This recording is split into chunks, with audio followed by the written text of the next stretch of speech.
I first read the script. Drew Goddard, who wrote the script, was going to direct the movie, and I read it, and I just I just really loved it. I hadn't read the book. I'd missed it when it kind of came out and caused this little sensation.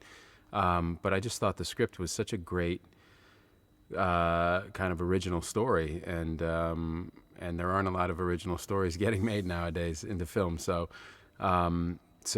I really I wanted to do it, and then Drew found himself on another project, and so it kind of floundered a little bit, and then I got a call that Ridley Scott wanted to direct it. So obviously that was the end of my deliberations.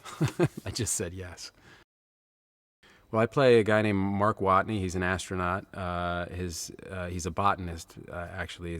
That's his specialty, and he's one of 5 people on this Ares mission to Mars who are conducting research and experiments. This takes place in the very near future. They're going to go. They're going to spend about a little over a month there, and try to learn more about Mars as a potential, a colony someday. So he's there with his team, and this kind of freak weather event occurs, and they all get separated. He gets impaled by the antenna, the communications antenna, rips off and sticks into him, but it tears through his biomonitor. So all of his teammates are seeing that he's got no signs of life. They have reason to believe that he's dead. They have to get out right away, or else the MAV that they're going to take off in is going to tip, and so they basically call the mission. They scrub the mission and leave. They think their dead comrade on Mars, only to find out later that he actually survives. So now Mark Watney is alone on Mars, and the story really follows this guy's kind of quest to survive through all this kind of ingenuity and science. And when I talked to Drew, who wrote the script, he called it a love letter to science. That's how he felt about it.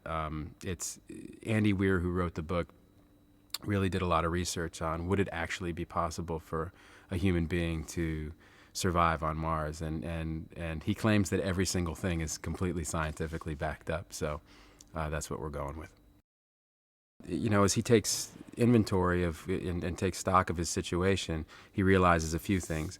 One, this habitat he's living in is designed to last for 31 days, basically, and he's going to have to live in there for at least over a year, because just the trajectory to get a rescue mission to him, that's just how long it would take. That's if he can even communicate with people back on Earth to let them know that he's alive. Obviously, the other things, the pressing issues for him, are water and food. So he's got to have an atmosphere he can live in, and he's got to have enough food to survive, and he's got to have enough water so he doesn't die of thirst. So those are the problems that he starts working on right away. Back on Earth, they realize after a while, oh my goodness, he's alive. We've got a guy stranded on Mars, and so it's this Herculean effort mounted by basically everybody on Earth, led by NASA and the Jet Propulsion Lab, to figure out a way to save this guy. And so all of this drama, it's intercut between Mark's experience on Mars by himself and everybody kind of coming together on Earth to try to figure out a way to save him. It's this great group of actors. It's Jeff Daniels and Sean Bean and a whole group of really terrific actors. In fact, they had wrapped about 54 actors, I think, by the time we even showed up to start doing this section of the movie. So it's like these 3 separate movies. The third one being Jessica Chastain and the whole team that has left Mars. They realize that they've left me behind. They get word from planet Earth that, oh God, Mark's alive. So it's their whole drama of and how they end up factoring into the rescue. So it's these 3 kind of very separate but very connected storylines. Jessica's side, I mean, her character goes through this. It's basically the worst thing you could do as a commanding officer is leave somebody in a situation like that. And although she is incredibly, her character is incredibly fast thinking, and in this kind of freak weather situation, she she actually saves the rest of her crew, and she does everything she possibly could have to save my character. You know, she still is living with the fact that she left a man behind, and that is really, you know, that's kind of encoded in somebody who's meant to lead. It's like encoded in their DNA that they could never ever possibly do that. That's the worst thing that could happen. Jessica's amazing. I have always wanted to work with her, and we only have a few brief scenes together in the movie. You know, there are flashbacks and such, but no, we were really excited that we got her, and really because it's almost impossible to get her in a movie because she does about 16 movies a year. So if you could actually get on her schedule, it's kind of an accomplishment. I do really like the character. I love his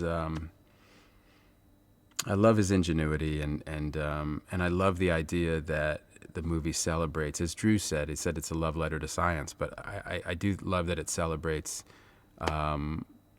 intelligence, you know, and that spirit of courage that these guys really have. These astronauts who do this are not only incredibly brave, but they're really smart people. Ridley just, you know, the scale at which he works, and, you know, he can bring in 4 cameras, and each one is absolutely, the frame is, you'd think he was shooting these one shot at a time. He's just got that ability. I mean, I remember with Spielberg on Saving Private Ryan, it was the same thing. You'd look at each frame and go, my God, that's beautiful. You know, it would take me all day to sit there and figure that one out. But these guys, you know, at that level, they can just, you know, make these beautiful graphic shots that are horrifying. I mean, you know, that storm is really terrifying. You know, and I could see just in the design that there's going to be this building panic in the audiences.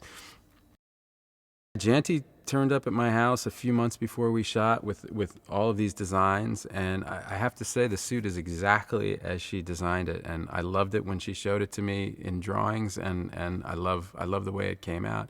It's really pretty comfortable, actually, given that it's skin tight, and it's you know, and you got a lot of different bits and bobs on it, so it's fun to work with master directors who've been doing this a really long time, who know what they want. You know, so there's not even a favorite scene I have. It's just every day is fun. We laugh a lot. We get our work done. We get our work done relatively quickly. Everyone's prepared. It's how you should make movies. I don't know. My hopes are that people respond to it the way we all responded to the script when we read it. You know, it feels like, you know, every day we finish our work day and we look at each other and go, I think we got everything we needed today, and so it feels like we're on the right path. But ultimately, it's about, do people want to go on that journey with that character? You know, do they want to be marooned on Mars with Mark Watney? And hopefully the answer is yes.